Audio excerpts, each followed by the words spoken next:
بسم اللہ الرحمن الرحیم۔ السلام علیکم۔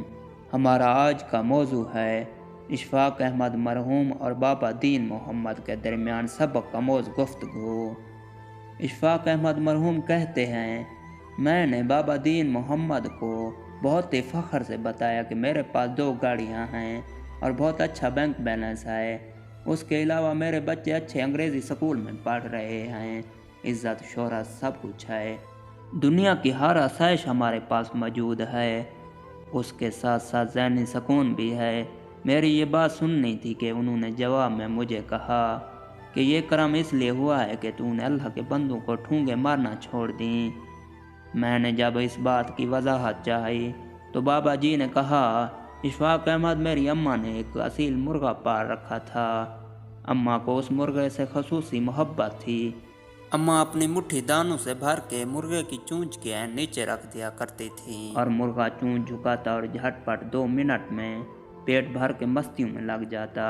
میں روز یہ ماجرا دیکھتا اور سوچتا کہ یہ مرغہ کتنا خوش نصیب ہے، کتنے آرام سے بنا محنت کیے اس کو اماں دانے ڈال دیتی ہیں۔ ایک روز میں سین میں بیٹھا پڑھ رہا تھا۔ حسب معمول اماں دانوں کی مٹھی بھر کے مرغے کو ڈالنے آئی۔ اماں نے جیسے ہی مٹھی آگے کی، مرغے نے اماں کے ہاتھ پر ٹھونگ مار دی۔ اماں نے تکلیف سے ہاتھ کو جھٹکا تو دانے پورے صحن میں بکھر گئے۔ اماں ہاتھ سہلاتی اندر چلی گئی اور مرغا جو ایک جگہ کھڑا ہو کر آرام سے پیٹ بھرا کرتا تھا، اب وہ پورے صحن میں بھاگتا پھر رہا تھا، کبھی دائیں جاتا، کبھی بائیں، کبھی شمال، کبھی جنوب۔ سارا دن مرغا بھاگ بھاگ کے دانے چگتا رہا، تھک بھی گیا اور اس کا پیٹ بھی نہیں بھرا۔ بابا دین محمد نے کچھ توقف کے بعد پوچھا، بتاؤ مرغے کے ساتھ ایسا کیوں ہوا؟ میں نے فٹ سے جواب دیا، نہ مرغا اماں کے ہاتھ پر ٹھونگ مارتا، نہ ذلیل ہوتا۔ بابا بولا، بالکل ٹھیک، یاد رکھنا، اگر اللہ کے بندوں کو حسد، گمان، تکبر، تجسس، غیبت اور احساس برتری کی ٹھونگے مارو گے تو اللہ تمہارا رزق مشکل کر دے گا اور اس اصیل مرغے کی طرح مارے مارے پھرو گے۔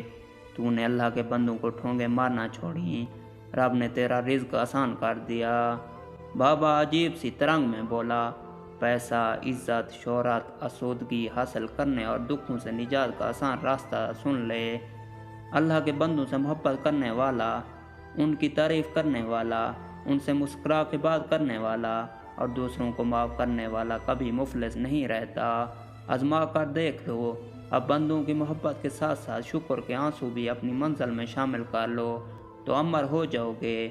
یہ کہہ کر بابا دین محمد تیزی سے مین گیٹ سے باہر نکل گیا اور میں سر جھکائے زور و قطار رو رہا تھا اور دل ہی دل میں رب العزت کا شکر ادا کر رہا تھا کہ بابا دین محمد نے مجھے کامیابی کا راز بتا دیا تھا۔ اللہ ہمیں آسانیاں عطا فرمائے اور آسانیاں تقسیم کرنے کا شرف بخشے، آمین۔